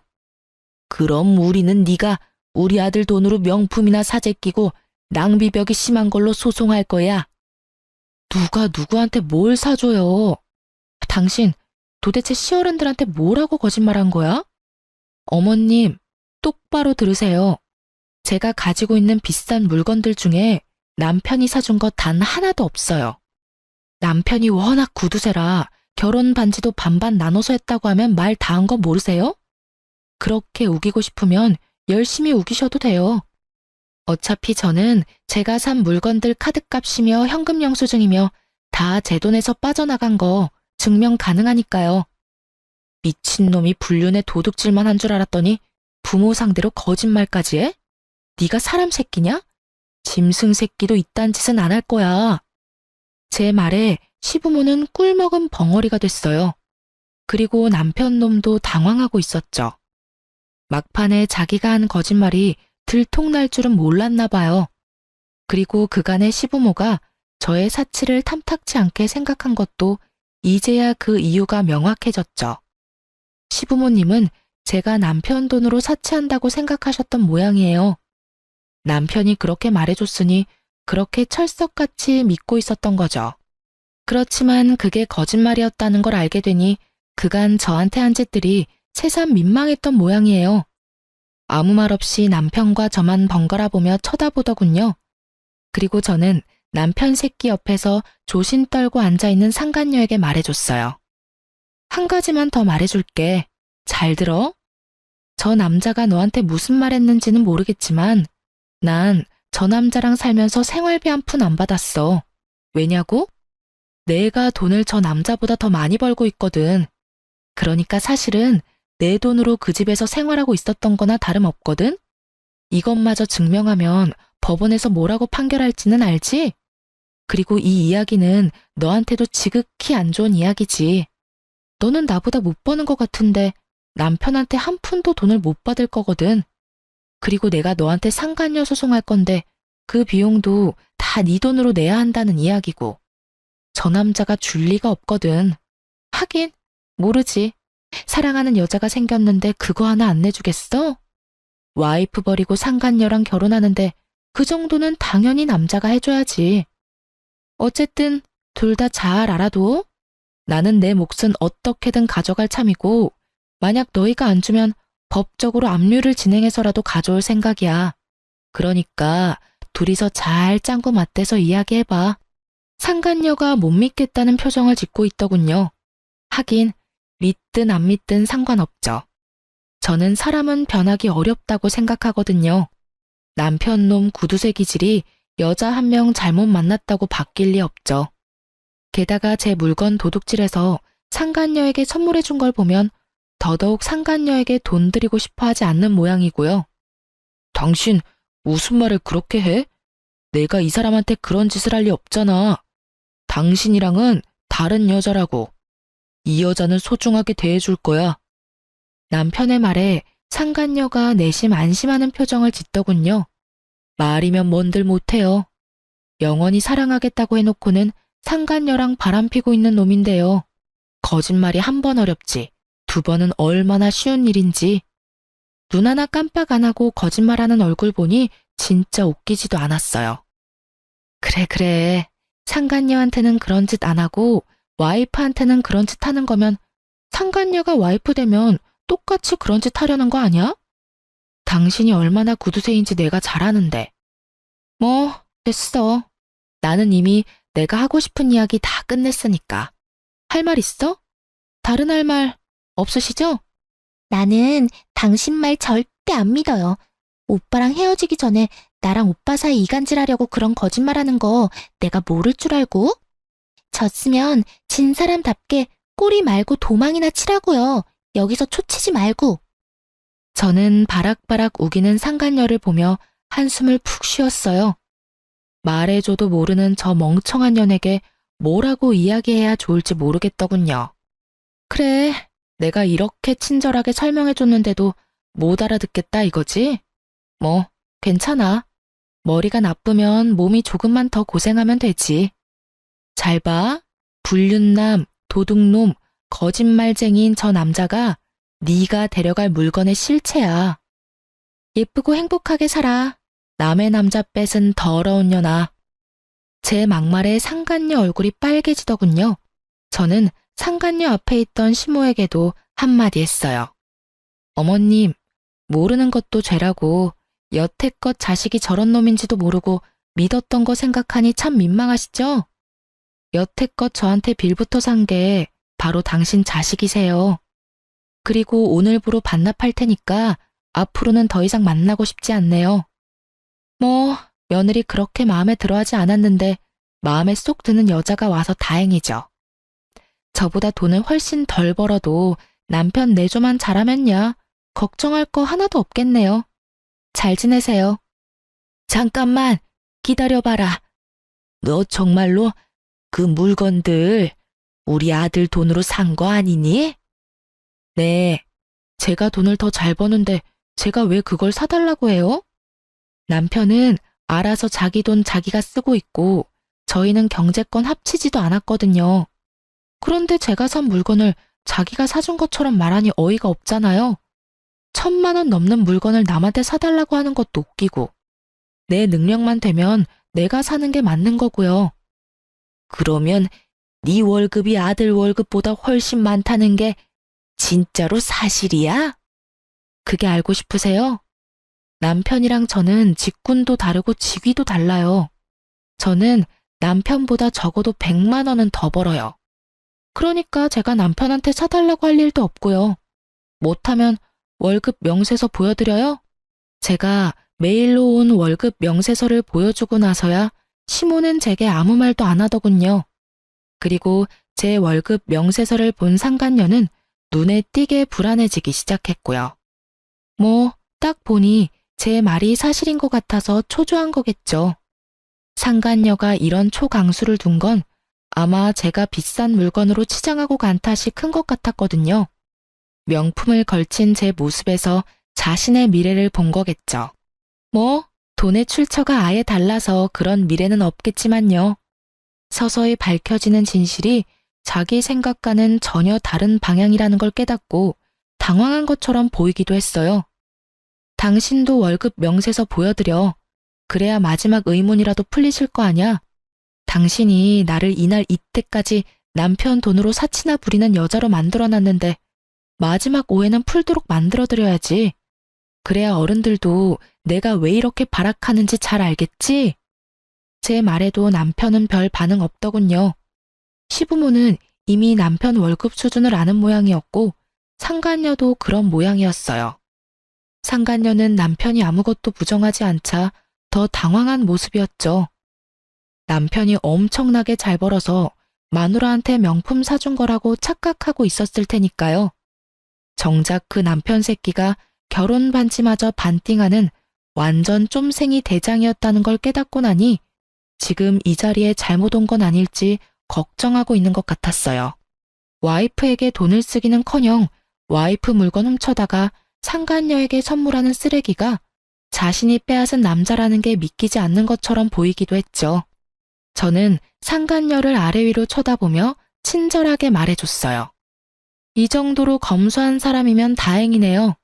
이 사람이 엄청난 구두쇠의 쫌생이거든요. 돈 한 푼 건드리는 것도 벌벌 떠는 남자 옆에서 잘 살아요. 그리고 고마워요. 이런 남자 데리고 가줘서요. 이번 기회 아니었으면 평생을 고생했을 테니까요. 당신한텐 엄청 화내긴 했지만 가만히 생각해보면 당신이 저 남자 데려가줘서 제가 자유의 몸이 되는 거니까 그것만큼은 고맙다고 생각해요. 그럼 잘 살아보세요. 그렇게 저는 시댁에서 나왔어요. 정말 속이 어찌나 시원하던지. 남편 놈의 행동을 모조리 알려주고 나니 진짜 마음이 너무 편했어요. 제가 받고 있던 오해도 다 풀려버렸으니 더할 나위 없었고요. 그렇게 저와 남편은 빠르게 이혼하게 됐어요. 애가 없다는 건 정말 다행이었죠. 애라도 있었으면 정말 5kg라도 그 여자랑 남편 회방 놓고 마음 다 뜬 남자랑 같이 살아야 했을지도 모르거든요. 하긴 제 성격상 그렇게 살지는 않았겠지만 그래도 아이라는 존재는 그만큼 큰 비중을 차지하고 있잖아요. 없으니 좀 더 홀가분하긴 했죠. 그렇게 이혼하자마자 상간녀와 전 남편은 결혼식부터 준비를 하더군요. 상간녀 메신저에 내내 결혼식에 대한 소식이 날마다 올라왔어요. 하지만 역시나 문제가 곳곳에 보이긴 하더라고요. 상간녀는 무조건 호화롭고 비싼 결혼식을 하고 싶었던 모양이에요. 그렇지만 남편 쪽은 재혼인데다가 그렇게 크게 해서 득볼 게 하나도 없잖아요. 그래서 그것 때문에 시부모와 상간녀가 몇 번이나 부딪힌 모양이었어요. 게다가 그 기준은 제 결혼이었거든요. 저는 우리 집안 첫 결혼이어서 부모님이 힘을 좀 많이 쓴 편이었거든요. 그래서 호화롭게 치를 수 있었지만 이쪽은 그럴 여력이 없었어요. 그런데 그 와중에 상간녀가 시부모에게 1,000만 원이 넘는 명품 가방을 해달라고 요구했다고 하더군요. 그 소식 듣고 정말 상간녀가 미쳤나 싶었는데 상간녀 쪽에서는 또 잘못된 정보를 알고 있었던 모양이었어요. 제가 가지고 있는 가방 중에 제일 비싸던 가방이 시댁에서 예물로 준 거라고 알고 있더군요. 저희는 아무것도 주고받은 것 없이 식을 진행했는데 도대체 누구한테 그런 거짓말을 들은 건지. 시부모가 그 이야기 듣고 뒷목 잡고 쓰러졌다니 아마 전 남편이 거짓말한 게 틀림이 없겠죠. 결국 그것 때문에 집안에 한바탕 난리가 났었다고 하더군요. 저는 솔직히 상간녀의 그런 모습을 짐작했어요. 그렇기에 남편과 편히 헤어진 것이기도 하고요. 상간녀는 아예 명품에 대한 집착이 장난 아니었거든요. 아마 전 남편이 제 물건에 손댄 것도 상간녀가 그런 물건을 좋아하니까 손을 댄 거였을 거예요. 그렇게 명품만 고집하는 여자가 구두쇠랑 결혼하면 잘 될 리가 없잖아요. 나중에는 그 가방 문제가 불거지는 바람에 상간녀와 전 남편이 엄청 싸웠다고 하더군요. 돈을 한 푼도 안 주겠다는 전 남편과 속아서 결혼하게 됐다는 상간녀가 싸울 수밖에 없었던 것 같아요. 그리고 시부모는 상간녀가 순진하고 검소한 여자인 줄 알고 맞이했다가 결국 뒤통수 세게 얻어맞은 꼴이었고요. 상간녀의 그런 행동을 눈앞에서 목격하고 나니 제가 얼마나 경우가 바른 사람이었는지 깨닫게 된 것 같았죠. 정말 그 집 이야기를 듣는데 얼마나 웃기던지. 그리고 상간녀 위자료도 결국은 상간녀가 내더군요. 제 예상대로 쫌생이 남편놈은 그걸 내주지 않았고요. 거기서 제 이야기가 모두 맞다는 걸 눈치챈 상간녀가 남편놈에게 욕을 해대며 떠나간 건 어찌 보면 당연한 수순이었죠. 그런데 두 사람의 파혼은 청첩장까지 다 돌리고 식장이며 스튜디오며 모든 것이 취소 불가 시점이 된 이후였기 때문에 그 손실은 고스란히 전 남편이 모두 떠안았다고 해요. 그 탓에 전 남편은 상간녀 찾아다니며 돈 내놓으라고 파혼으로 발생한 취소 비용 다 갚으라며 사람 괴롭히며 쫓아다니는 중이라고 하더군요. 상간녀도 참 웃기죠. 그렇게 사랑하느니 마느니 할 때는 남편과 못 붙어 먹어서 안달이더니 남편놈의 성격을 알고 나니 벗어나려고 애를 쓰다니. 그럴 거면 왜 남의 남자를 건드렸는지 몰라요. 벌집을 꼭 쑤셔봐야 벌집인 걸 확인 가능한가요? 딱 봐도 건드리면 안 되는 건 눈에 보이는 법인데 말이죠. 결국 그렇게 주변 사람들에게 이혼 후 재혼이 파혼이 된 남자로 소문난 전 남편이 상간녀와 트러블 생긴 이후로 저한테 계속 전화를 하더군요. 몇 번 무시했는데도 전화가 계속 오길래 한번 받아줬어요. 그랬더니 정말로 뻘소리를 짓거리더군요. 내가 생각해보니까 정말로 내가 잘못했다는 생각이 들었어. 세상에 당신만큼 괜찮은 여자가 없다는 걸 왜 이제야 알게 됐는지 모르겠어. 나 정말로 당신한테 미안하고 사죄하는 마음 가지고 있어. 그리고 여전히 당신을 향한 마음도 남아있고. 그 여자는 정말로 한때뿐인 여자였어. 나에 대해 잘 모르면서 결혼하자고 해놓고는 자기 마음대로 돈 못 쓰니까 헤어지자더라? 그런 여자한테 왜 홀렸는지 정말 나도 이해가 안 돼. 마치 저를 향한 고해성사와 사랑을 고백하는 것처럼 들리는 말은 하나부터 열까지 모두 변명이었어요. 본인 사랑놀이에 다른 사람 희생시켜 놓고는 그 사랑놀이가 파토났다고 다시 저한테 달려오는 꼴이 정말 보기 싫을 만큼 더러웠어요. 미안하다는 말이지? 용서해줄게. 아니, 용서하고 말고 할 게 어딨어? 이미 우리 사이 다 끝났잖아. 재산으로도 서류로도 마음으로도. 사과는 받아줄 건데 앞으로 연락은 하지 마.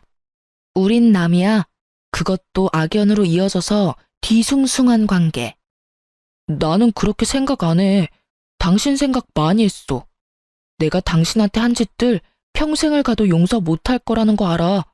그러니까 내가 평생 용서를 구할 수 있도록 당신이 다시 돌아와주면 안 될까? 나는 당신을 놓치고 싶지 않아. 지랄 육갑을 떨고 앉았네. 평생?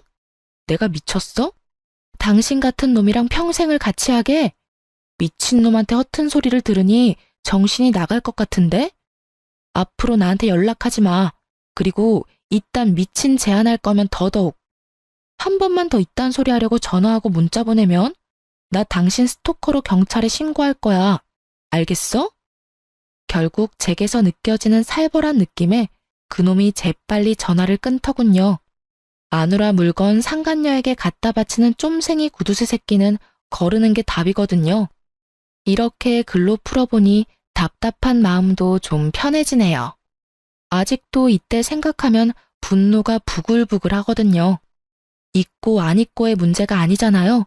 제 인생의 하나뿐인 결혼을 망친 놈인데 쉽게 용서하는 것도 힘들고 잊는 것도 힘든 일이죠. 그렇지만 이번 사연글을 쓰고 나서는 조금씩 지워보려고 노력할 거예요. 이런 일에 질질 끌려다니는 것도 성질에 안 맞고 전 남편을 그냥 없던 사람으로 만들고 싶은 기분이거든요. 그렇게 조금씩 잊혀졌으면 좋겠다는 심정으로 글을 썼어요. 읽어주신 분들에게 감사의 마음을 전합니다.